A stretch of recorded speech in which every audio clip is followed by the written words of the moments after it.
Transform all your company's milestones, big or small, into impact with Impact Hero. Whether it's a sale, a new hire, a demo booked, or anything else, with Impact Hero, you automatically generate a gift that matters, like a tree planted, a kilo of plastic recovered, or a piece of coral reef restored. Join the hundreds of companies that are already boosting sales and retention while making an impact. Go to impacthero.com/podcast now to get 10% off. Again, that's impacthero.com/podcast to get 10% off.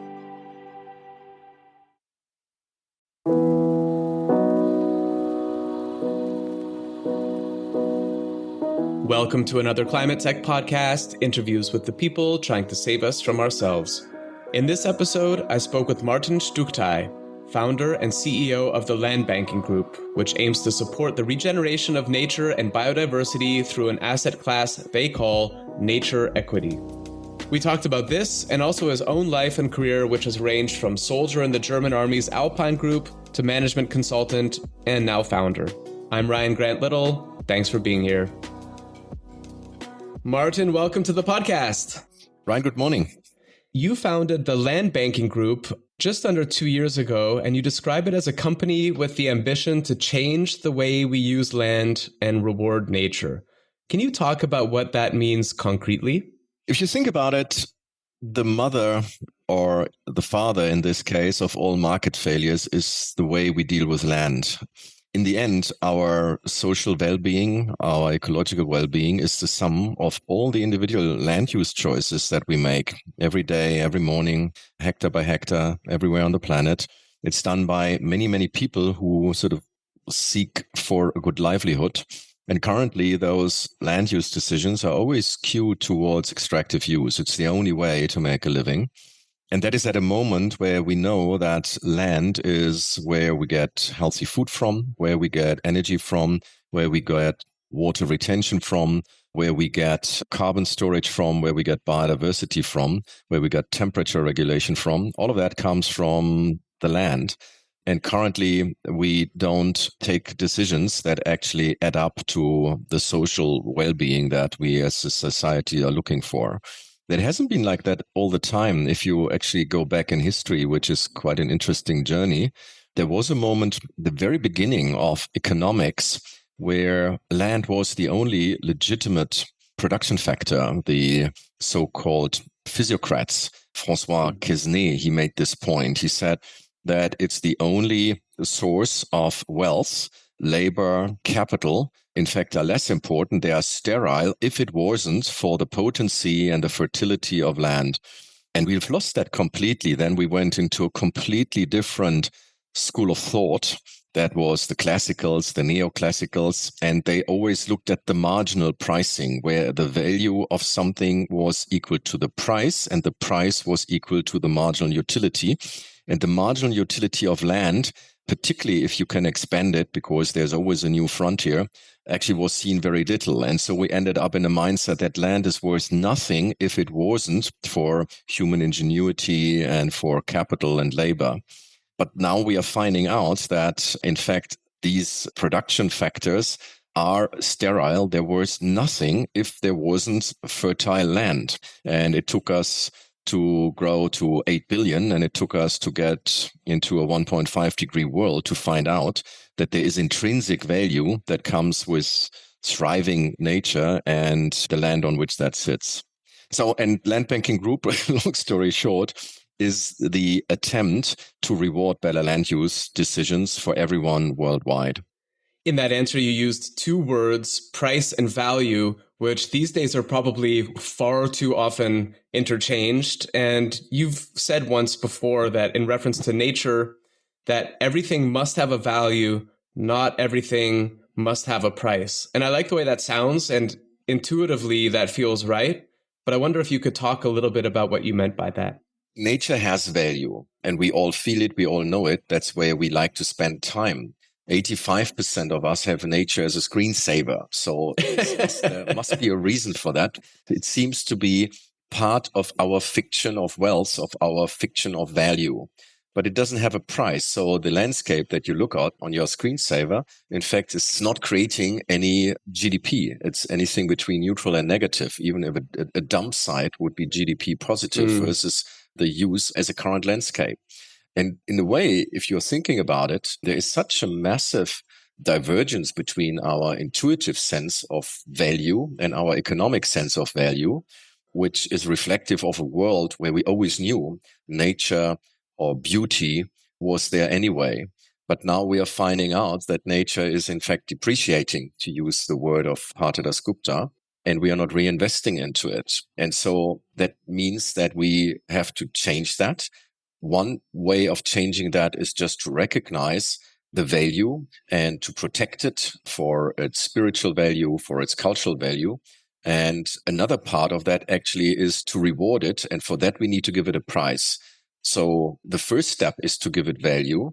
And then there will be domains in which we find out the best way to protect it is actually to give it a price, but it's not the other way around, that it's the price and the market that solves the problem.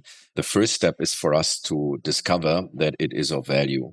And can you talk a little bit about how the Landbanking Group is doing this? What are your products? What are your services? Who are your customers? In a way, it's super simple. So we go 4 steps. The first step is we've built a technology. It's called Landler.io. It works. You also find it in the web, which has the ability to give every pixel of the planet an ecological passport with regard to its biodiversity, with regard to its carbon, soil quality, and water. We call that a nature capital account. And we like that word a lot because it also links back to UN natural capital accounting. The second step is then to use that nature capital account as a reference point, as an underlying for the issuance of nature service agreements. So every land steward can enter a contractual relationship with anyone who is in need of positive nature outcomes. These are businesses, these are insurances, these are offsetters, contributors, investors, governments, whatever. So it's the ability to create environmental or nature capital contracts at scale through a modern contracting engine. The third step then is to take these contracts. We gave them a name. We called them nature equity, which we think actually might be a good candidate for a hard currency that actually conveys the attribution rights to nature capital. So nature equity contracts, we take them and we help our customers to bring them on their balance sheet. I think that's an important one because so far when you put money into nature, it always is either philanthropic or it runs through your P&L. And nature equity, because every one of those contracts has a biological or a biophysical twin back in nature. So it is anchored in a nature capital account. It is collateralized. Through that, they actually qualify as a balance sheet asset. And that is anything between boring and technicality and a real paradigm shift, because that's, and also linking back to your former question, Ryan, it's the moment when we start looking at nature improvement as a source of wealth, as something that deserves to be investable.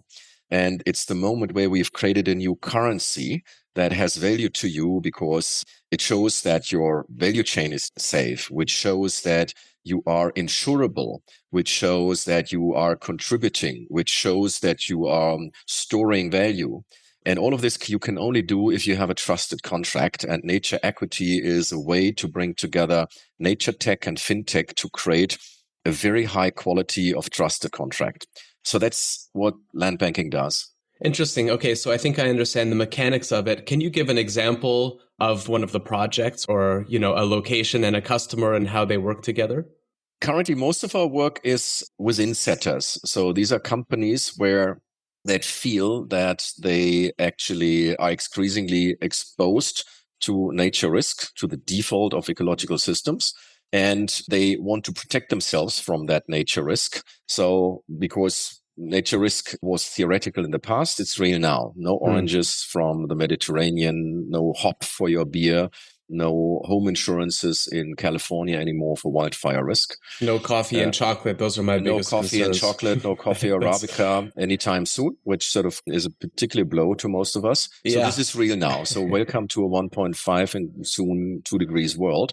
In such a world, you as a food brand or you as a cosmetic brand, you want to know whether your growers are actually improving nature capital every year, whether there are more and more shadow trees, whether there's more and more soil organic matter, whether water holding capacity is increasing, whether there is still abundance of pollinator insects. You want to know, and you're even prepared to pay for it. But it's a very difficult problem for you to solve. It's a complex, multi-polygon, multi-tier problem, and it's very heavy on your P&L. So having a platform that actually allows you to sign on thousands of polygons to assess them automatically, so automated MRV, then to have... What's an MRV? That's a monitoring, reporting, verification. So basically, that's the ecological assessment, the stock of nature capital at any moment in time. So, and then to have a nature capital asset management system where you can see on your screen, here are the projects, here is the total amount of nature capital under management. And then to take that to your chartered accountants for them to look at it and say, okay, I got it. This is a real investment in the viability into your business. So that's the easiest of examples. That's the insetters, everyone who has exposure within the value chain. Food chains is most evident, and that's also where most of our activities are now, agri-food chains, cosmetics. But we see the same in energy. We see the same in mining. We see the same in construction. Very soon afterwards, we think that insurances can not afford to invest into nature uplift anymore. And very soon, we think that also banks, financial investors, institutional investors will actually need tools to manage nature exposure of their portfolios. And for everyone, we can offer the Landler platform as a solution to that challenge. I would love to be a fly on the wall at board meetings of insurance companies in 2024. I can't imagine, some of these conversations that they're having because we're living in a world that's increasingly uninsurable. Uninsurability is going to be a word that will haunt us in the future. I mean, if you decide as a major insurance company to step out of the Californian home insurance market, which is a big part of the insurance market there, that comes with quite a cost. And for the first time, you would actually think hard, is there anything that we can do to manage nature risk ourselves, to ensure that there is a forestry that is actually resilient to wildfire risks? Or should we actually make our insurance premium contingent on whether our customers are investing into nature? And so for the first time, we really are forced to understand how do we actually invest into the resilience of ecological systems. I want to change gears a little bit and talk. You've had a really interesting career, to say the least. And I want to explore that a little bit and find out how you made some of the decisions that you made, going from soldier in the alpine forces to geologist to management consultant. I want to start with management consultant. You spent, I think, the lion's share of your career at McKinsey, 20 years or so, eventually becoming the managing partner of the Munich office. And you've done a lot to bring the topics of environment and sustainability forward. You've set up different kind of groups within McKinsey focusing on this. But McKinsey also famously has some of the brightest minds working there, but infamously working a lot of times on mandates that are contributing to climate change. And I wonder what your view is in 2024 of the responsibility of big business and its management consultants on this topic specifically. Look, I think, first of all, we all have responsibility. We can't be the children of enlightenment. Look at the numbers of what's happening to our societies, what's happening to climate, what's happening to biodiversity, what's happening to our planet, and continue to do business as usual and run what used to be a normal career. We can't. That is true for every individual, for every professional, for every consultant. Consulting put itself a bit on the line, frankly, because all consultancies are taking the sustainability trend with both hands as a growth engine. And you can't do that if at the same time you commit your organization to a Paris compliant development path. And that means that you have to make choices. You can't take advantage of greening and at the same time take advantage of serving industries that are deliberately not consistent with 1.5 degrees, or that are consistently not consistent with SDGs, not consistent with Montreal. You can't. So you cannot have the cake and eat it, and you have to make some hard choices. I see that sometimes. I don't see enough of that. So I think in the long run, as ever, this will not only be required, it will also be attractive to consultancies, because it's the only way to pull the talent. It's the only way to create a space where talented people are solving problems. You can't have that if there is a secret little lie that you're also serving interests that are not consistent with Paris. So I think we are all up to a character test. And the more you expose yourself, the tougher the character test is going to be on you.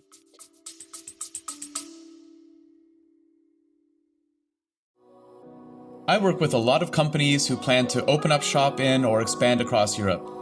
My one big piece of advice: don't fall into the trap of setting up a new entity right away. Instead, talk to my friends at Paracar, who can help you get up and running without all the costs, not to mention the legal and HR hassle. When I was hiring in different EU countries, I wanted my team to focus on their work, not on the country's bureaucracy. After interviewing a half dozen international expansion firms, I chose Paracar because they were by far the most knowledgeable, and they're great people. Whether you're a large multinational looking to expand abroad, a small business looking for the right talent, or a contractor, they'll sort it out. Book a free, no-obligation consultation right now at paracar.eu/climate. That's PARAKAR.eu/climate.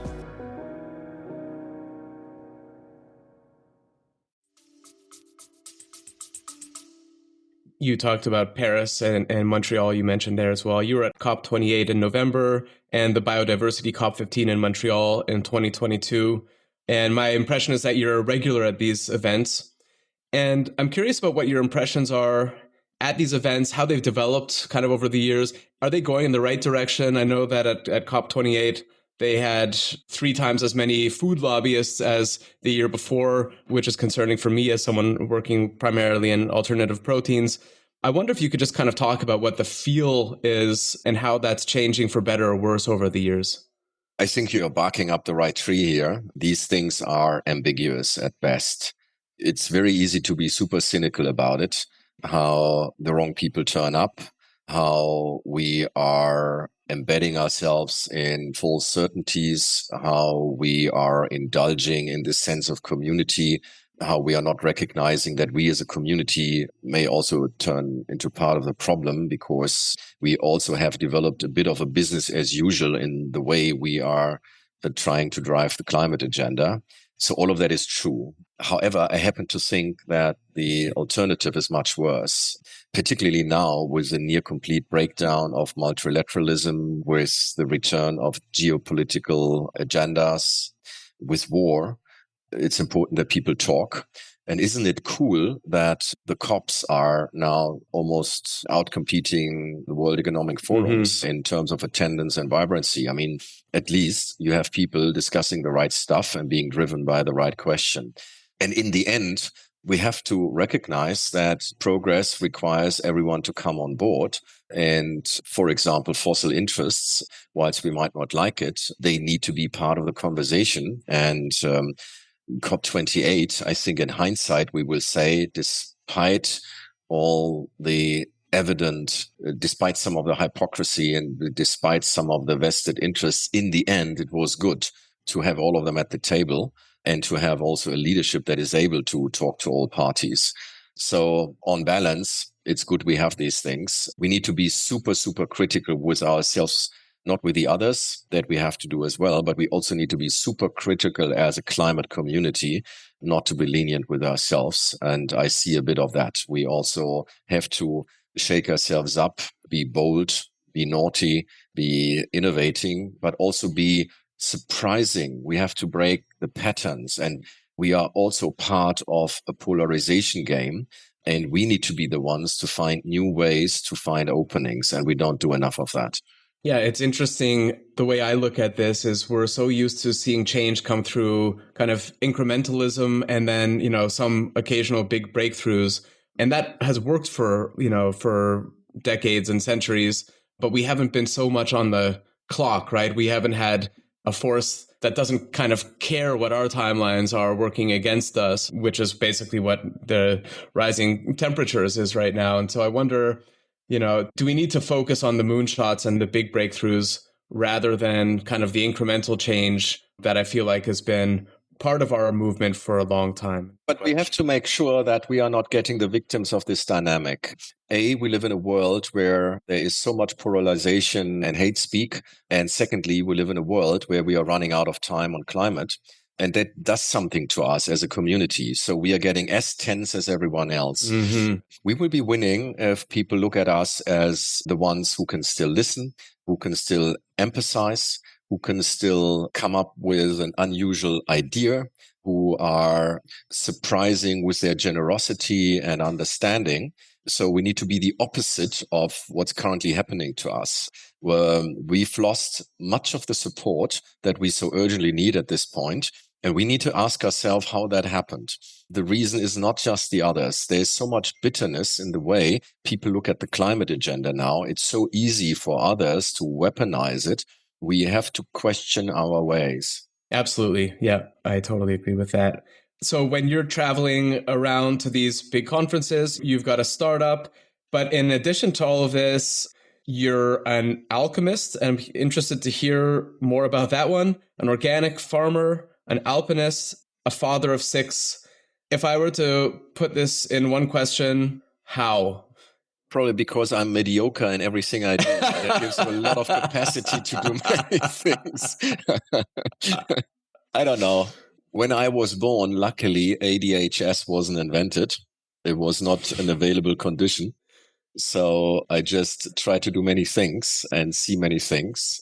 And now where I ended up in life is just the consequence of that. I've never planned a lot.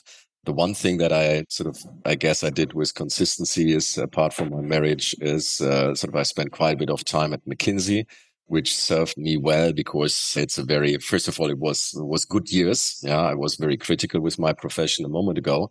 I'm very, very grateful for the friendships. I'm very grateful for the learnings. I'm very grateful to have been exposed to really, really complex problems. A lot of the stuff that we're doing now wouldn't be possible if it hadn't been for that apprenticeship.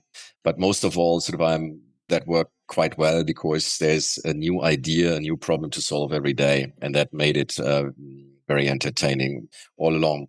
In the end, we have to live our authentic lives. And that's perhaps something about next to all the challenges that we have today, where we see how spaces are narrowing. I think we are coming to a point now where we see that a lot of the stuff that we did conventionally in the past doesn't work. And that translates into freedom because we are not up against any proven orthodoxy anymore. And that can be quite liberating. I mean, you can just in the past, you always try to look nice in the eyes of an established convention. And you ask yourself, am I doing it right? And today you don't have to do that because these conventions, many of these conventions have been proven wrong. And so that gives space for us to live our authentic self and to do what we believe in, what we think is right to do. Although for startups working in the space, I would imagine that, we're still dealing with the vestiges of a capital system that hasn't caught up with this as well. So, and I think we're seeing that very much in 2023 and 2024 now, that we're still using a lot of old thinking in the capital markets as we try to solve new problems and new kind of expensive problems where we don't always know who the ultimate payer is for this.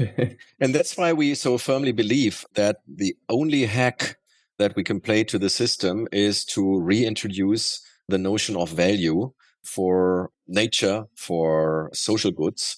So rather than, there's very little capacity in our society right now to accept extra burdens, to accept more rules.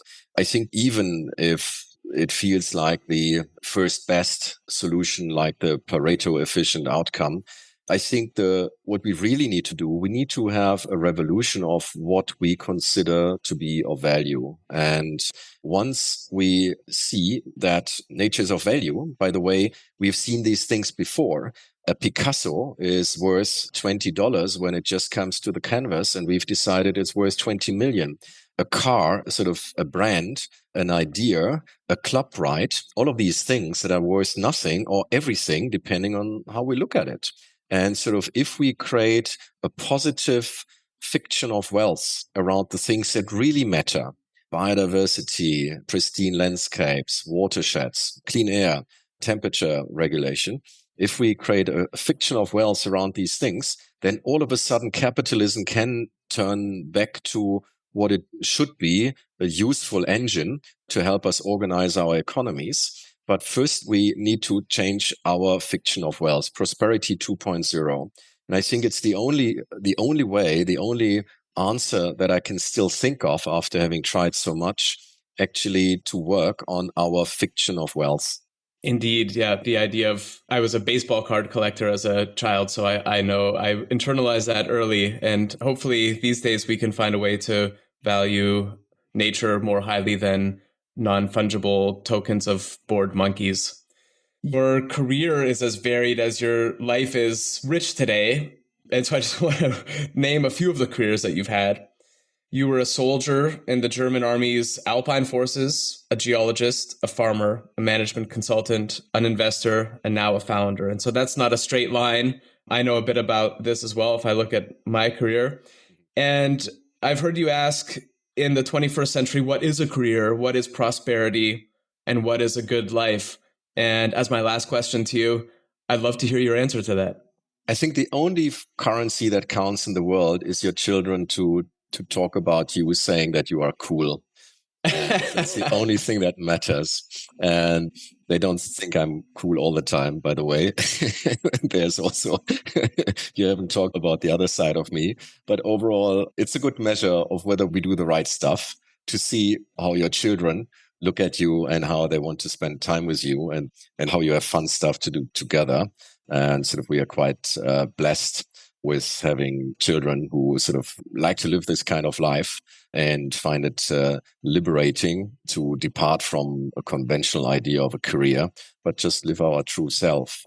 Much of what you talked about is not a personal, has neither been a personal choice nor a personal achievement. It's just the gift that from others, and it's the gift of the last decades. I mean, that's also something we forget. I was born in the late 60s. This was a golden generation. We had a peace dividend. We had an economic dividend. We had globalization dividend. We had it all. We had all the benefits, and we didn't have to pay any of the price for it. And so we have reason to be grateful, and we should use that to translate that into responsibility, that other generations can also say, we have been gifted, we've been a golden generation. Currently, we seem not to be so generous to allow the next generations to say that, but we should. I think that's really well put. And let me just say that if you have 6 kids and they all think that you're cool, you're definitely doing something right, Martin. So next time round, you should talk to them and test everything I've said here. In the meantime, where's the best place for people to find you online if they want to get in touch? Look, you find me on LinkedIn, and you find me on the landbankinggroup.com, and you find us on landler.io, and test our tool and give us feedback. Amazing. I'll put all of those links in the show notes as well. Martin, thank you so much for being here. Ryan, thanks for taking the time and the good conversation. Thank you. Thanks for listening to another ClimateTech podcast. It would mean a lot if you would subscribe, rate, and share this podcast.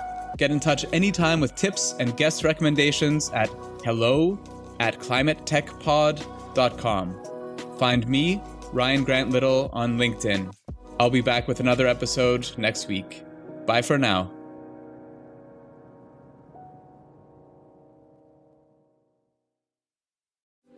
This episode is supported by Grizzle, B2B content to create and capture demand. I first met Grizzle's founder, Tom Watley, 5 years ago at a conference in Dublin. I was so impressed that I signed a deal with him to do all my software company's content that same evening at the pub. Remember that, Tom? Kinda. And they're still doing it 2 years after we sold the company because the new owners love Grizzle as much as I do. If you sell B2B, book 30 minutes in Tom's calendar at grizzle.io/climate. That's GRIZZLE.io/climate.